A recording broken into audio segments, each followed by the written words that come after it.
Timnas U20 Indonesia akan menghadapi Yaman dalam laga terakhir Grup F kualifikasi Piala Asia U20 2025 nanti malam. Pelatih Indra Syafri diprediksi masih akan menggunakan formasi dasar 3-4-3 seperti di laga melawan Maladewa dan Timur Leste.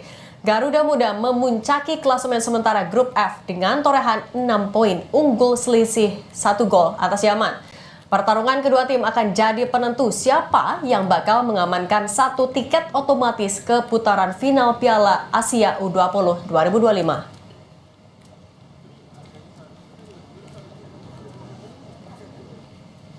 Pelatih Timnas U20, Indra Syafri mematok target menyapu bersih semua laga di Grup F kualifikasi Piala Asia U20 2025, termasuk saat bertemu Timnas Yaman nanti malam.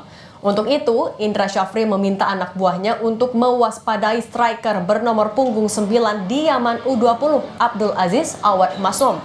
Menurutnya, Yaman merupakan tim yang bagus, baik secara kolektif maupun individu.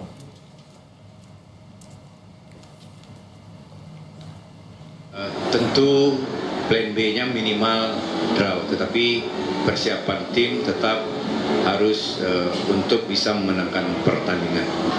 Para rata-rata pemainnya punya skill yang bagus dan juga punya striker nomor 9 kalau nggak salah, punya heading bagus, dan tim permainan analis kita lagi mengumpulkan semua data-data tersebut, dan kemarin sebenarnya kita sudah mulai mereview kemungkinan atau susunan pemain terbaik yang nanti akan kita mainkan lawan Yaman.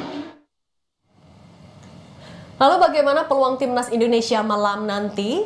Kita akan bahas bersama pengamat sepak bola Kusnaini. Bungkus, selamat petang. Selamat petang, Cindy. Bungkus, kalau dari pemetaan melawan Yaman, kira-kira Indra Syafri bakal mengubah formasi nggak untuk mengunci kemenangan? Saya pikir terlalu berisiko ya kalau di pertandingan terakhir mengubah formasi pada saat kita membutuhkan hasil yang positif menghadapi Yaman.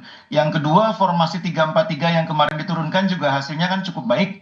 2 kemenangan berhasil diraih, meskipun mungkin publik menganggap harusnya kita bisa menang lebih besar. Tapi menurut saya yang penting itu memang kita harus menang, dan terbukti pemain-pemain kita mampu meraih kemenangan, mampu menyumbangkan 6 poin dari 2 laga awal, dan itu modal yang sangat baik untuk menghadapi laga terakhir lawan Yaman.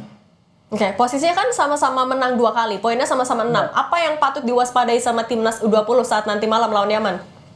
Iya, ada kecenderungan kalau tim dalam posisi cukup bermain imbang itu malah biasanya berbahaya kalau cara berpikirnya cukup imbang. Karena itu saya berharap pemain-pemain kita bermain lepas, tetap dengan pikiran bahwa mereka harus memenangkan pertandingan lawan Yaman, bukan sekedar meraih hasil imbang, tapi pada saat bersamaan mereka tidak perlu terbebani oleh target wajib menang itu. Jadi main rileks untuk menang. Itu yang saya pikir akan membuat tim kita bisa bermain lebih baik dibanding 2 laga awal. Kita ini kan biasanya punya kecenderungan pertandingan pertama, kedua itu biasanya belum maksimal. Baru di pertandingan ketiga mainnya lebih lepas, lebih keluar. Nah, itu yang kita harapkan. Di pertandingan ini pemain justru bisa tampil lebih lepas, sudah belajar dari kesalahan-kesalahan di 2 laga sebelumnya, terutama di laga terakhir melawan Timor Leste, di mana kita kebobolan oleh serangan balik cepat dari pemain lawan. Tapi kalau ngelihat dari 2 laga terakhir juga dari Yaman, gimana pemetaan kekuatan yang harus diwaspadai? Kan Indra Syafri juga memperingatkan waspada nih sama nomor 9. Ya, Abdul Aziz striker Yaman memang punya kecepatan, punya skill bagus, headingnya juga kuat. Nah, cuma sekali lagi kalau kita bermain kolektif, kita bisa mengimbangi Yaman, bahkan mengalahkan Yaman. Karena itu saya berharap kemarin itu kan ketika lawan Timor Leste, kita agak terpancing mainnya ya. Ketika dalam posisi sudah memimpin, kita sedikit mengurangi tekanan, sedikit memberikan ruang kepada lawan, dan kemudian membiarkan lawan bermain memanfaatkan serangan balik. Pada saat bersamaan pemain kita terpancing ikut bermain terlalu tinggi, sehingga ketika terjadi serangan balik, striker lawan berhadapan langsung dengan back-back kita. Itu yang tidak boleh terjadi lagi. Tidak boleh gelandang-gelandang kita kehilangan posisi, bermain tidak di posisinya, tidak disiplin, sehingga memberi celah bagi lawan untuk memanfaatkan serangan balik.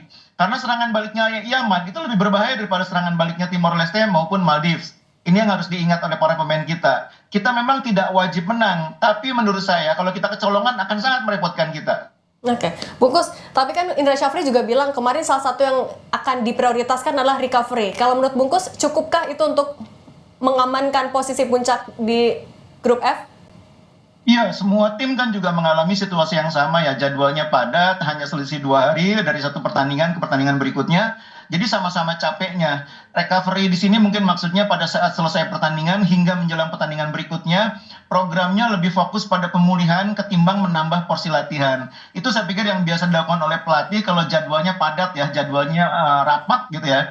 Nah, pemain-pemain kita meskipun memang rotasinya tidak terlalu banyak ya, artinya Coach Indra dari 2 pertandingan awal ini selalu menurunkan starter yang kurang lebih sama. Tapi saya pikir memang kualitas pemain yang kita miliki itulah yang terbaik dan saya yakin mereka cukup waktu istirahatnya untuk tampil maksimal di laga yang terakhir ini.